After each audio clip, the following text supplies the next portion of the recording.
Welcome back to my presentations. In today's presentation, I would like to present a topic, speaking in small groups. My name is Dion Ginanto. I am teaching in EAIN Batanghari. Well, maybe one day you will have an opportunity to make a small group, and then within a small group you will have a discussion about a topic, and this topic you need to has a solution to a problem, and at the end of the discussion you need to present what a recommendation to a bigger group, right? So that is an example of speaking in a small group, because when you have a discussions, each and every member of the group is encouraged to share their opinion, right? And to listen and to give a and to engage in the discussion of a small group presentations, right? So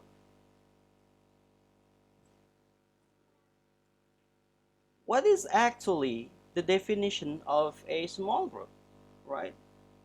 As it implies at the name, a small group has a limited number of members, right? The minimum number would be 3, because a group of 2 persons is called dyad, D-Y-A-D, and it operates quite differently from a group of 3 or more. So once again, a small group here is the group of minimum 3 members. So there is some difference of opinion about the maximum number of people who constitute a small group. But most experts said the maximum number of 7 to 8. Some go as high as 12. So the important point is that the group must be small enough to allow free discussions, right, among all members. In small group communications, all participants are potentially become the speakers and the listeners.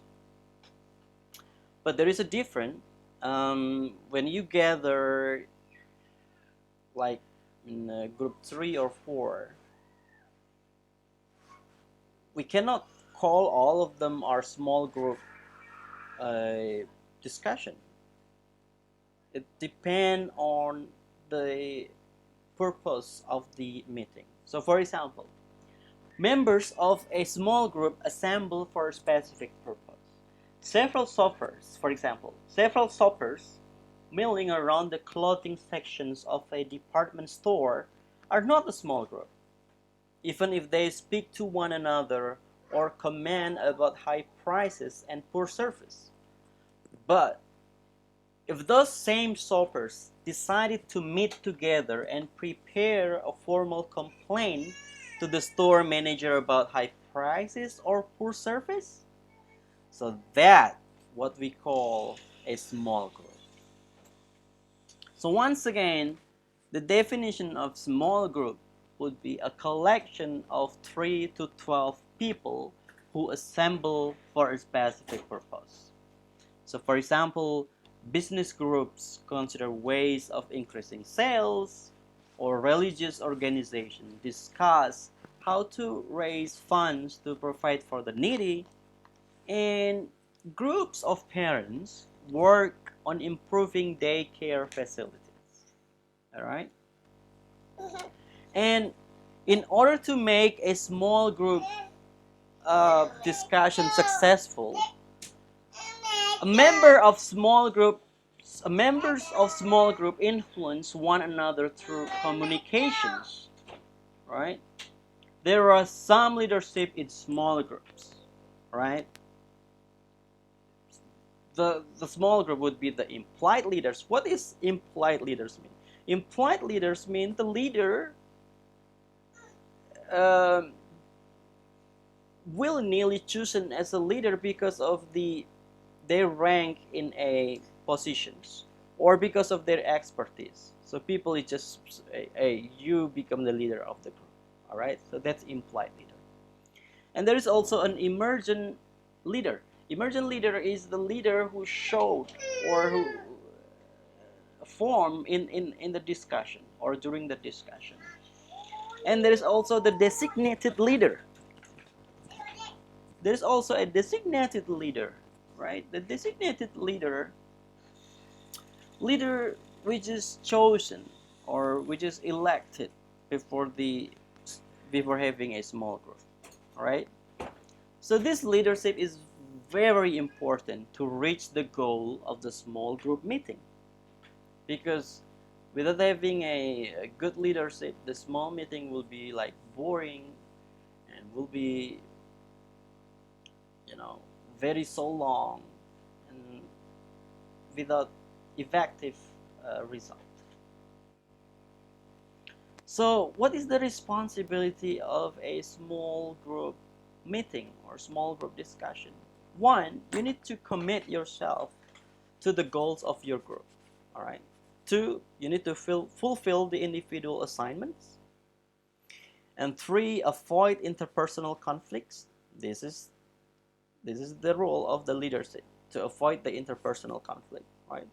And to encourage full participation, and everybody is responsible for this, and keep the discussion on track. So that is the main responsibilities of a small group meetings, right? And at the end of the meeting, you need to have the reflective thinking method.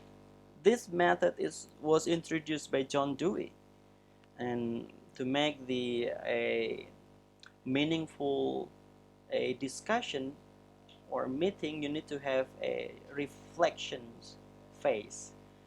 So in the reflective thinking method, what you need to do is, one, to redefine the problem, right? To analyze the problem, to establish the criteria for solutions and the general potential solutions, and to select the best solutions. And this is the important part, because at the end of the group meeting or group discussions, you need to present the recommendations of the group to the bigger group, right? Or to a persons, or to an important person that need your recommendations. So it could be in the form of oral report, it could be in the form of symposium, or it could be in a panel discussions. So, well, that is my presentations about a small group or speaking in a small group.